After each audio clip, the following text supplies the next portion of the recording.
Raipur railway zone में सांसदों की बैठक की गई। रायपुर सांसद बृजमोहन अग्रवाल ने बताया कि आज रेलवे जोन की नियमित बैठक आयोजित की गई है, जिसमें बस्तर, दुर्ग, भिलाई, रायपुर और बिलासपुर सहित छत्तीसगढ़ के विभिन्न क्षेत्रों के लोकसभा और राज्यसभा सांसदों ने भाग लिया। उन्होंने कहा कि बैठक में ये सुझाव दिया गया है कि केवल रेल लाइन के विस्तार पर ही नहीं बल्कि आम जनता की सुविधाओं के विकास पर भी ध्यान दिया जाना चाहिए। इसके लिए रेल परियोजनाओं का अलाइनमेंट तैयार करने से पहले सांसदों के साथ विचार विमर्श किया जाना आवश्यक है। सांसदों द्वारा ट्रेनों के स्टॉपेज, नई ट्रेनों के संचालन और नए प्रस्तावों को लेकर भी चर्चा की गई। इन सभी सुझावों और प्रस्तावों को रेलवे जोन द्वारा केंद्र सरकार को भेजने का आग्रह किया गया है। आज रायपुर रेलवे जोन की जो रेगुलर बैठक हर 3 महीने में होती है, वो बैठक यहाँ पर आयोजित है। उसमें बस्तर के, दुर्ग, भिलाई के, रायपुर के, बिलासपुर के सभी जगह के सांसद और राज्यसभा सांसद ये शामिल हुए हैं और उसमें छत्तीसगढ़ में बनने वाली नई रेल लाइनें और उन नई रेल लाइनों को माल ढुलाई के साथ साथ जनता की सुविधाओं के लिए भी विकसित किया जाए और उनका अलाइनमेंट बनाने के पहले सांसदों के साथ में बैठकर विचार विमर्श किया जाए।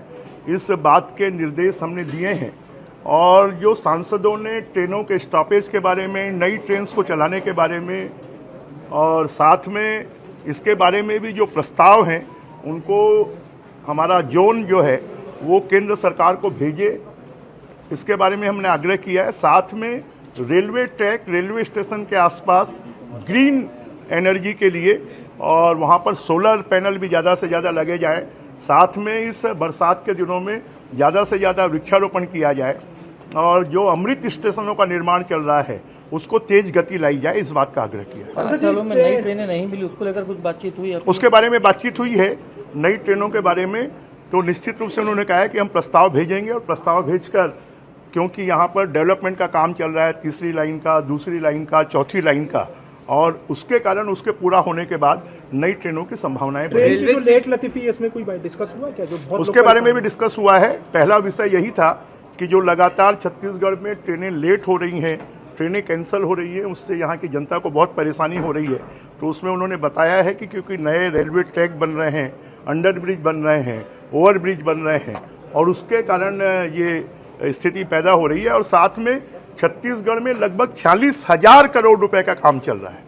तो उन कामों के कारण भी कि आने वाले 2 साल के अंदर में छत्तीसगढ़ की रेलवे की स्थिति बहुत बेहतर हो जाएगी। छत्तीसगढ़ में आज हुई कैबिनेट बैठक से कई बड़े फैसले सामने आए हैं। किसानों से लेकर कर्मचारियों और अर्थव्यवस्था तक सरकार ने कई मोर्चों पर राहत दी है। उप मुख्यमंत्री अरुण शाह ने प्रेस कॉन्फ्रेंस कर इन फैसलों की जानकारी दी। किसानों को बड़ी राहत, अब धान की जगह मक्का, तिलहन, दलहन बोने पर भी मिलेगा। कृषक उन्नति योजना का लाभ, सरकारी कर्मियों के लिए pension fund, Chhattisgarh pension fund के गठन को मंजूरी मिली। आर्थिक सुरक्षा के लिए नया fund, growth and stability fund से मंदी और राजस्व संकट से निपटेगी सरकार। छत्तीसगढ़ बनेगा लॉजिस्टिक हब, लॉजिस्टिक पॉलिसी 2025 को मंजूरी, रोजगार और निर्यात को बढ़ावा। जन विश्वास विधेयक पारित, छोटे मामलों को अपराध की श्रेणी से बाहर करने का निर्णय। पुरानी संपत्तियों का पुनर्विकास, रायपुर, राजनांदगांव, जगदलपुर समेत 7 स्थानों पर होगी रीडेवलपमेंट योजना। पदोन्नति में छूट, पंजीयन विभाग में 5 साल की बजाय 2 साल की सेवा पर प्रमोशन की सुविधा। मीडिया के सभी साथियों, आप सभी का हार्दिक अभिनंदन है, स्वागत है। आप सभी को राम राम, जय जोहार। आज कैबिनेट की बैठक मुख्यमंत्री विष्णुदेव साय जी की अध्यक्षता में संपन्न हुई और कई महत्वपूर्ण आज के बैठक में लिए गए। बैठक में सबसे महत्वपूर्ण और अहम फैसला एक बार फिर किसान हितैषी सरकार ने किसानों के हित में निर्णय किया है कि अब कृषक उन्नति योजना के प्रचलित निर्देशों को संशोधन करते हुए इसके दायरे को और विस्तृत कर दिया गया है। अब इस योजना का लाभ खरीफ 2025 में धान उत्पादक किसानों के साथ साथ पंजीकृत धान फसल के साथ के स्थान पर अब दलहन, तिलहन, मक्का आदि की फसल लगाने वाले किसानों को भी मिलेगा। खरीफ 2024 में पंजीकृत कृषक जिन्होंने धान की फसल लगाई थी और समर्थन मूल्य पर धान बेचा था, उनके द्वारा खरीफ 2025 में धान फसल के स्थान पर दलहन, तिलहन, मक्का आदि फसल की खेती की जाती है, तो उन्हें भी अब कृषक उन्नति योजना के तहत आदान राशि प्रदान की जाएगी। ये बड़ा निर्णय किसानों के हित में सरकार ने किया है। साथ ही अधिकारी कर्मचारियों के हित में भी एक बड़ा निर्णय मंत्रिपरिषद ने लिया है, जिसके अंतर्गत भविष्य में सेवानिवृत्ति के समय पेंशन भुगतान संबंधी दायित्वों के बेहतर वित्तीय प्रबंधन हेतु छत्तीसगढ़ पेंशन फंड के गठन तथा इसके प्रबंधन और विनियमन संबंधी विधेयक 2025 के प्रारूप का अनुमोदन किया गया। मंत्रिपरिषद द्वारा राज्य के दीर्घकालिक आर्थिक विकास और राजकोषीय स्थिरता सुनिश्चित करने के लिए Chhattisgarh growth and stability fund के गठन तथा इसके प्रबंधन और विनियमन संबंधी विधेयक 2025 के प्रारूप का अनुमोदन किया गया। इससे राज्य के राजस्व में असामान्य वृद्धि या कमी का समुचित प्रबंधन एवं आर्थिक मंदी के समय वित्तीय सुरक्षा प्राप्त होगी। मंत्रिपरिषद द्वारा राज्य के लॉजिस्टिक्स सेक्टर के समग्र विकास के लिए छत्तीसगढ़ राज्य लॉजिस्टिक पॉलिसी 2025 के प्रारूप का अनुमोदन किया गया। इस पॉलिसी से छत्तीसगढ़ राज्य लॉजिस्टिक हब के रूप में विकसित होगा तथा निर्यात अधोसंरचना को मजबूती मिलेगी। राज्य की भौगोलिक स्थिति का लाभ लेते हुए लॉजिस्टिक सेक्टर तथा ई कॉमर्स की राष्ट्रीय एवं बहुराष्ट्रीय कंपनियों को लॉजिस्टिक हब की स्थापना के लिए निवेश के लिए आकर्षित किया जाएगा।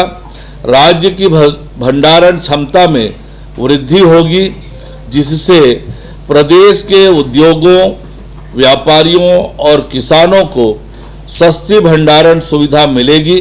प्रदेश में लॉजिस्टिक में लगने वाले लागत कम होने से व्यापार, निवेश और आर्थिक विकास को बढ़ावा मिलेगा।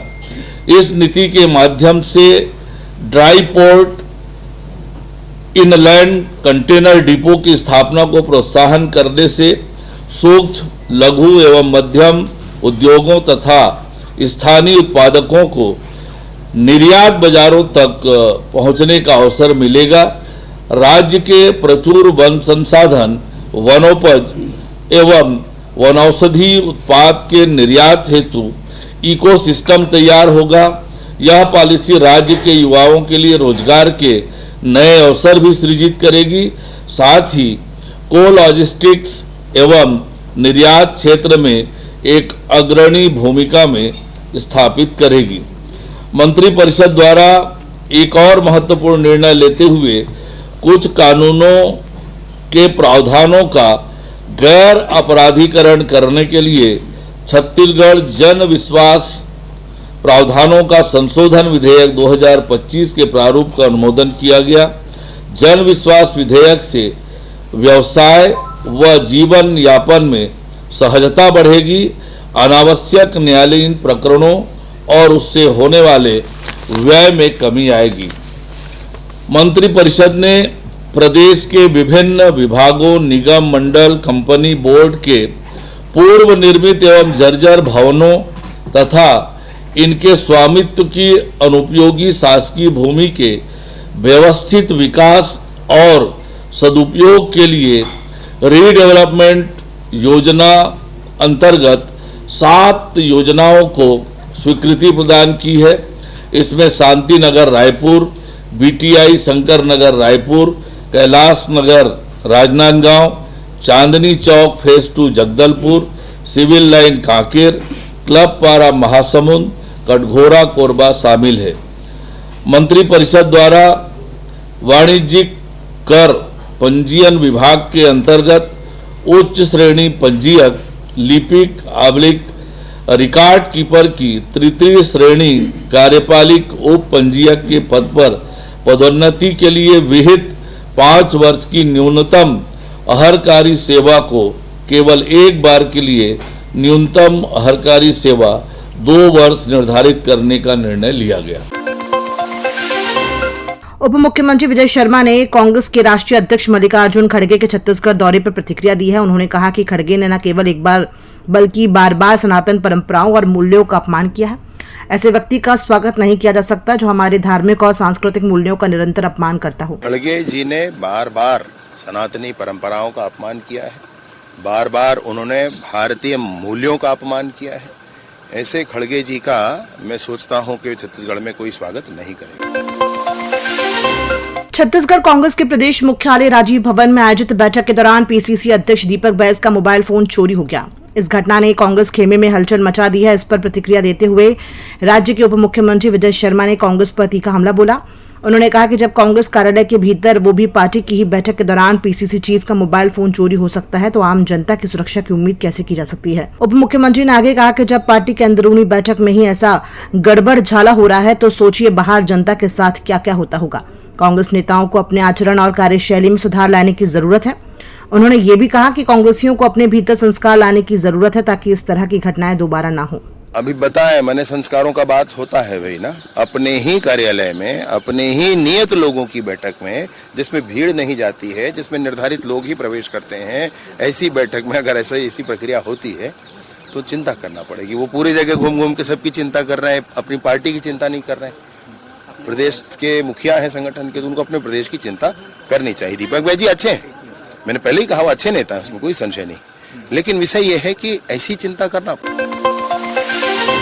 मुख्य सचिव अमिताभ जैन की विदाई पर उप मुख्यमंत्री विजय शर्मा ने उनकी सराहना करते हुए कहा कि अमिताभ जैन एक अत्यंत सक्षम और कुशल प्रशासनिक अधिकारी हैं।